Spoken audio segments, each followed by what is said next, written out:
You say playing and performing music is all you need to be great, but there's a layer most people never reach without intentional practice: hearing two lines at once. This skill unlocks harmony, improvisation, and deeper musicianship. Today, you're going to experience the 6 stages you can go through to develop this ability to hear multiple lines internally. Before we get into this, you can go in the description and grab this supplement. It's going to give you an overview of this entire drill. This way, you don't have to go through the video every time. All right, so this is how you complete this lesson. On the first day, right now, you go all the way through to the end, try and see where you're going, follow all the instructions, do the best you can, challenge yourself. You won't be able to do most of these exercises. Then on the next day, come back and go to maybe stage 1A. Can you complete that? Then on the same day, go to 1B. And you keep going until you hit the portion of the exercise that gives you difficulty. Then you stop. You come back again the next day, you go back to 1C, and then you try and go a little further. Maybe the next day you get 1D. Maybe you're stuck on 1D. You just keep going until eventually you can get through this entire drill. And then this is one massive, incredible exercise that will really teach you how to hear 2, 3, and 4 lines. I want you to experience this, but it's going to take time. It could take weeks, months, but once you have it, it's there and it changes everything about the way you hear. Close your eyes, choose a note, any note. Is it a piano, a violin, a viola, high, low, bright, dark? Don't just hear it, feel its timbre and texture. Hold it in your mind for 5 seconds. Now change your note's instrument. Make it a trumpet, a cello, a violin, your own voice. Notice how the feeling shifts with each change. Which timbre is easiest to keep alive? Try that now. Slide your note higher, then lower, step by step. Can you keep the sound steady as it moves? Try leaping a fifth or a third. Notice the difference in clarity when these notes move. Now tap your foot or snap your fingers. Can you keep your note alive through the distraction? If it fades, gently bring it back. Each attempt is going to strengthen your focus. Keep your first note alive. Now add a second note, higher or lower. Let it enter, then gently leave while the drone stays. You're keeping this one note consistent. Did the drone disappear when the other note entered and left? Try again, gently. Repeat with different pairs. Now make one note a hum and the other a whistle. Are they close or far apart? Try this with different intervals, thirds, fifths, even sevenths. Doesn't matter if you get the interval exactly correct. We're just trying to hear different textures. Which pairs blend and which pairs don't. Just kind of take notice of that. If one note vanishes, just arpeggiate. Imagine the drone, then the second note. Just go back and forth. Alternate until you can hold both, even if it's only for a moment. Try again with new notes. Just practice this stage. Now repeat the 2-note drill that we've done so far 7 times. After each attempt, just notice which interval was easiest, which timbre helped most and was most clear. Every try, every attempt you make, it builds your ear. Pause the video and do this now, 7 times. Aim to hear both notes together as an interval. Feel the space between them, the tension, the blend, any dissonance or consonance that might be there.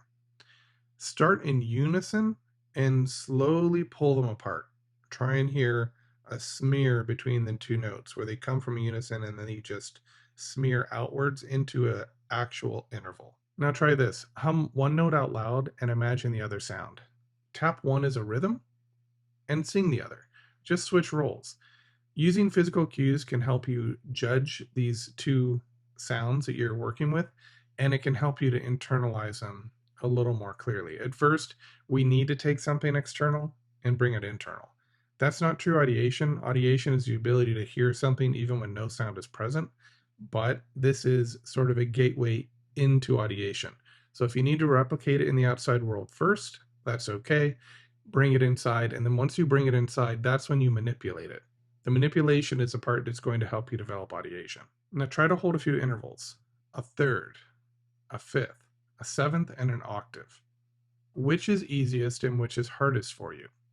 Just notice how each interval feels in your mind's ear once you can hold both notes at once. And remember, you can arpeggiate between them at first.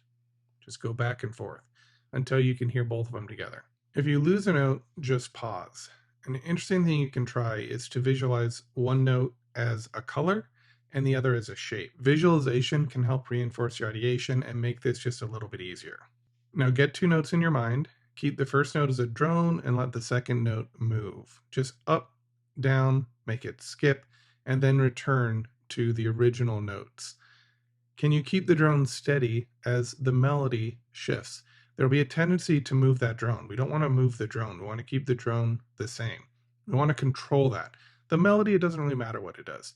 Control one thing, let the other do whatever it does. Even if you're not sure you're fully audiating it, your focus is on keeping that drone the same while the melody goes off and does its own thing. But at the end, make sure the melody comes back to wherever it started. That's kind of a key here. It's very important to do that. Now let the melody become the drone and the drone become the melody. So what I mean here is wherever your melody was it the higher voice? Make it the lower voice now. If it was the lower voice, make it the higher voice. Which one is easier? Which one's harder? Try both ways. This is essentially what we do in counterpoint. We write a melody above and below what we call a canus firmus. We're just doing this in a more creative way without any rules. Now move one note at a time, then pause. So you can hum one and then imagine the other. That's another thing you can try. Try singing both. Alternate between them. You'll sing the bottom line and the top line, and then you'll try and audiate. Sing the bottom line and the top line, and then audiate. Or try tapping your foot as a rhythm while doing this as well. All of these exercises can help you to start to build this audiation ability. Now, instead of keeping them static with the drone and then the melody moving and doing whatever it wants to do, try making both voices move at the same time. Try and have one go up and the other go down. We're trying to create contrary motion. What you've been using so far is oblique. You've had that steady drone and another voice moves on top of it. That's called oblique motion. We now want contrary motion. So if one voice goes up, the other goes down. If one voice goes down, the other goes up. They're always moving contrary to each other. Just try and do that for a few moments. Now this one can become very powerful. Create two short, simple melodies. Let one ask a question and the other answer. Once you have your two melodies, try combining them. Try and hear them both at the same time. And if you need to write something down on notation, on staff paper, whatever you need to do, you can do that to help you memorize these. But you want to try and hear two melodies that you've created separately and then put them together. And the way you do this is one kind of asks a question. The other one answers it. So one is open-ended, the other one finishes. And then you try and put them together and see what you create. And don't worry if it changes or if it gets muddled. That's fine. It's pretty normal. Just try and hear two independent melodies. And each day you try this, you'll get better at it. You can just complete this drill every day for a week and see if you improve. Now we take a step back. Try holding a drone while moving a melody and then swap. Now let both lines move in different rhythms. Notice where it gets difficult. We're just trying to try all these different things. We're just playing around with different ideas and we're doing it in a somewhat progressive manner, but we want to try and hear multiple things going on at the same time. Now, real music isn't usually just two lines. So try and imagine a drum and then try and imagine a third above that or a fifth, whatever note you can hear clearly that's not dissonant, something that's consonant. And once you have that established, try and add a melody on top of it. Just let the melody flow, create itself, don't judge it. The goal here is to simply hear three voices. You hear two notes on the bottom and then a melody on top. This will be very difficult, so what you might have to do is arpeggiate quickly between the interval, and then once you feel like you have that stabilized, and this could take a few days, then you try and add a melody on top of it. So we just go slowly, keep coming back. The idea here is keep taking this lesson and see if each day you can go to the next step. Wherever you stop, it's okay, stop there and then try and push yourself to the next step the next day. And after a week, see if you can get through this entire lesson and do all the exercises. Could take a month. Don't worry about that. Just keep pushing. Now take your melody and try to hear it in different genres. Try and hear it as a jazz tune. as a folk tune, as a classical tune. Try and change the style. How does a style affect your ability to hold both lines or three lines if you're able to do that clearly? Since we're going and trying to change a style now, it's helpful to go back to two lines and then you push it back to three when you feel comfortable. Take a moment to reflect. Which intervals, timbres, and motions were easiest? Where did you struggle? Every attempt is progress. Even if you came in on day one and you did stage 1A, and then on day two, stage 1B. So you did 1A and 1B on day two. This is progress. Even if you do 1A one week, 1B the next, that's also progress. You just keep at this, you keep chiseling away until you can complete this entire lesson. This lesson could take you 6 months to complete, 1 month per stage. It doesn't matter how fast or slow you go. It only matters that you commit to it and keep going. If you ever get stuck, just break the task down. Focus on just the drone, then just the melody. Then combine them. Use physical cues or visualization at first. It might help if you're walking around while doing this. Maybe wear some headphones. Walk around. Take your time. Do whatever you can to hear multiple lines in your mind.